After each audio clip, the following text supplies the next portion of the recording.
오늘의 본문 말씀을 보면 하나님께서는 에돔 족속에게 세일산이라는 거처를 정해주시고 그들에게 그곳으로 가라고 명하십니다.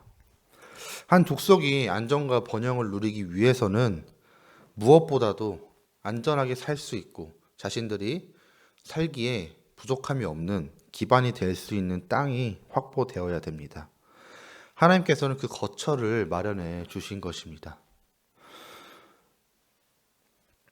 에서는 가나안 여인들과 이스마엘의 딸을 아내로 맞이해서 여러 자녀를 낳았습니다. 그리고 그들은 번성하게 되었습니다. 하나님께서는 이스마엘에게도 번성할 거라는 축복을 그 이전에 내려주신 것을 기억하실 것입니다. 또한 에서의 족속에게도 그러한 후손의 번영을 허락하셔서 그들은 번영하게 되었습니다. 그리고 에서의 후손들은 번영하여 에돔 왕국이라는 나라를 건설하기에 이릅니다. 이들은 주님의 은혜로 번성하였고 그들은 나라까지 건설하게 되었습니다. 하지만 주님의 은혜로 번성하였던 그 나라는 끊임없이 야곱의 후손인 이스라엘의 백성들을 괴롭히는 나라가 되었습니다. 이들은 출애굽 당시에 그들의 땅을 지나가게 해달라고 요구했던 모세의 요청을 거절했고 사울과 다윗과 솔로몬과 여호사밧에 의해서 대적하였으며 여호람을 배반하기도 했습니다. 다시 말해 그들은 하나님의 백성을 괴롭히고 재물을 빼앗았으며 하나님의 뜻에 대적하는 불명예스러운 자리에 있던 것입니다.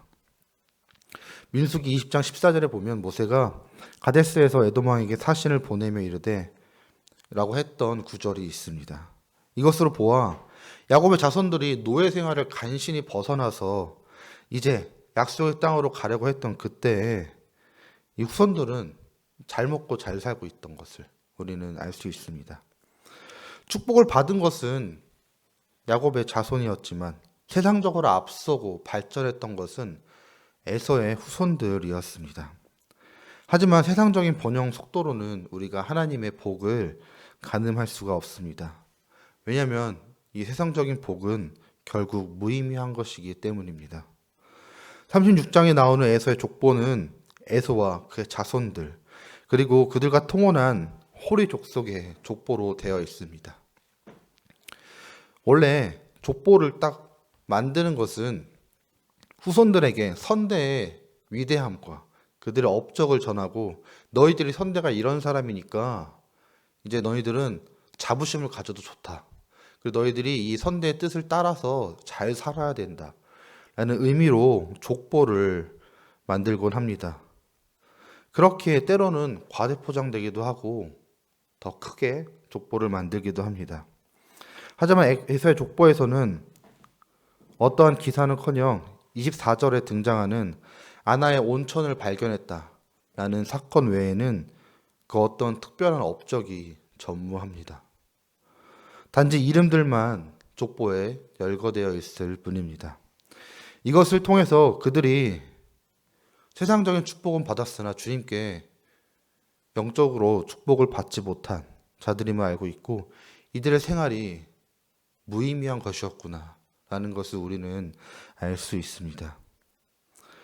또한 위대한 업적을 쌓았다 할지라도 하나님께 인정을 받지 못한다면 그 업적이 없어져 버릴 것임을 또한 우리에게 가르쳐 줍니다. 에서의 후손의 에돔 민족은 이스라엘보다 더 앞서 있었고 더 좋은 정치 체제를 갖추고 있었고 외형적인 번영과 풍요를 누리고 있지만 이 에돔이란 나라는 인류 역사상 수많은 민족이 그러했듯이 역사 속으로 흔적 없이 사라지고 말았습니다. 하나님은 에서의 자손들을 번영하게도 하시고 또 야곱의 자손들도 번영하게 하셨습니다. 하지만 이 둘의 결과는 전혀 달랐습니다. 이는 어떤 것을 믿으며 살아가는지가 얼마나 중요한지를 우리에게 보여주는 것입니다. 주님은 당신의 백성이 죄 가운데 살아간다 할지라도 사랑하십니다. 자격 없는 백성에게 은혜를 베풀어 주십니다. 에서가 에돔 왕국을 만들고 수많은 번영을 이루었지만 이들이 주님의 대적하는 자가 되었고 주님의 백성들에게 칼을 뽑고 이들을 속이고 약탈하는 백성이 되었습니다. 우리가 이 에서의 민족의 일에서 알 수도 있듯이 축복받고 은혜를 받아도 주님을 따르지 않는다면 그 모든 것이 덧없이 사라짐을 우리는 늘 기억해야 합니다. 우리가 오로지 주님만을 따르기를 원합니다. 에서의 족속과 야곱의 족속, 그 둘의 성장은 차이가 났었지만 결국 마지막에 승리했던 것은 주님을 따르는 민족이었습니다. 우리가 우리에게 주어진 축복이 우리의 것이 아닌 주님이 주신 것임을 늘 새기고 우리가 원해야 될 것은 외형적인 번영이 아닌 영적인 번영임을 늘 명심하며 살아가기를 원합니다. 그리함으로 말미암아 우리가 지금은 힘들지라도 우리가 영원히 우리를 사랑하시는 하나님의 은혜를 의지하며 살아간다면 우리의 인생의 끝에는 주님과 함께할 축복이 담긴 날이 가득할 것을 우리가 믿음으로 고백하며 살아가는 저와 여러분이 되기를 소망합니다.